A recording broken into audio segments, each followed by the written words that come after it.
that's when I was born. My family have been in Australia for over 100 years.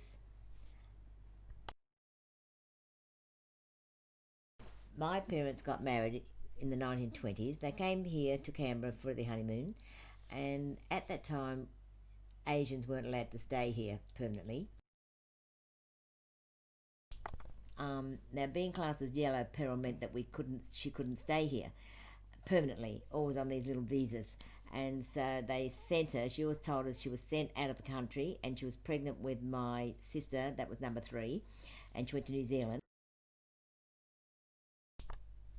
The family, which started with my grandfather, had a business called Chuli and Company Providores, and it meant that we sold wholesale potatoes, onions, tobacco, and peanuts in the shell. My father roasted, and we were there till in the 30s, and then I can remember we moved to Good Street, Granville, not far from the railway station.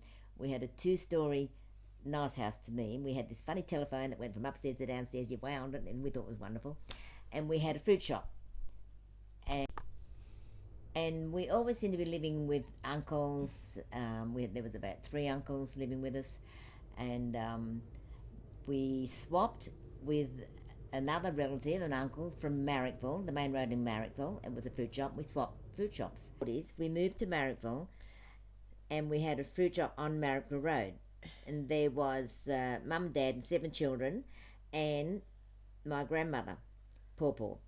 And she kept an eye on us. We used to get the knuckles on her head, and mum ran the fruit shop, so she was busy. When it was high school, we moved to Dulwich Hill. We were all excited. Mum said we're going to move and not have a fruit shop. We thought, good, we can live in a house. That first time, when I was about 13. Didn't take long for Mum to go walking up the street to say, how would it be if we had a Chinese restaurant in the area? And she asked the shopkeeper. They said, yeah. So she opened a Chinese restaurant called The Swan, and I worked there after school. In 1947, in the first year, I went to Dulwich Hill Domestic Home Science School, and everybody in that first year had to learn cooking and sewing. And then you decided if you want to do commercial. They called it commercial. And my girlfriend went on to commercial. That was typing. And I did sewing all through. All through school, primary and high school, I was aware that I was the only Chinese person at the school. But nobody ever came up to me and said anything to me. When we were in high school, we had chores, and we used to get 2 shillings. Mum used to do her books and give us a new threepenny piece, shiny one. She used to wrap them in newspaper, and she gave us 2 shillings, and that was for doing our chores, and we used that to go to the movies. And I used to go Saturday afternoon, and with my girlfriend Margaret, and do singing and all sorts, and it was so exciting. And then every so often I'd go to Hoyts.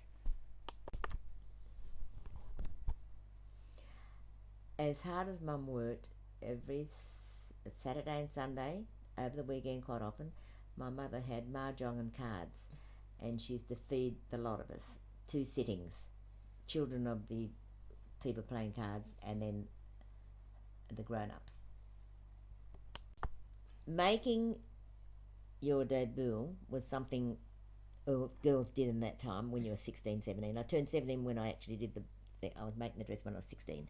And we had a partner, and we had to curtsy to the mayor of the city, someone like that, some dignitary. And it was exciting. We practiced dancing.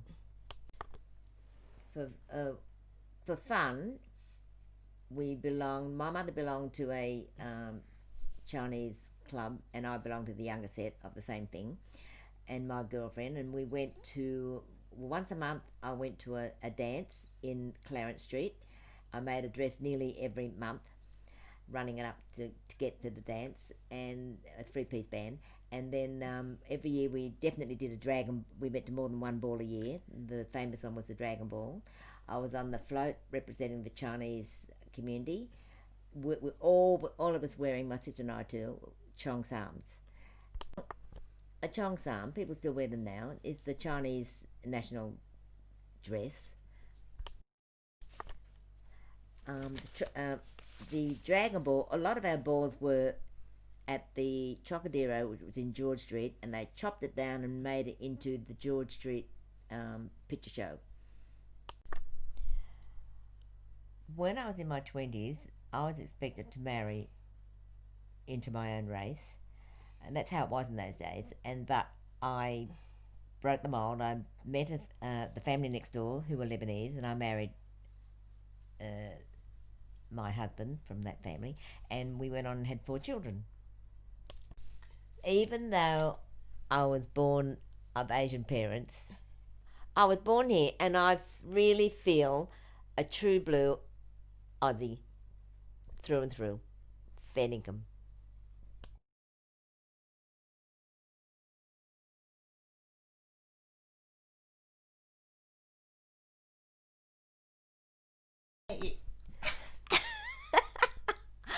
Even though I'm born of Australian parents, turned off.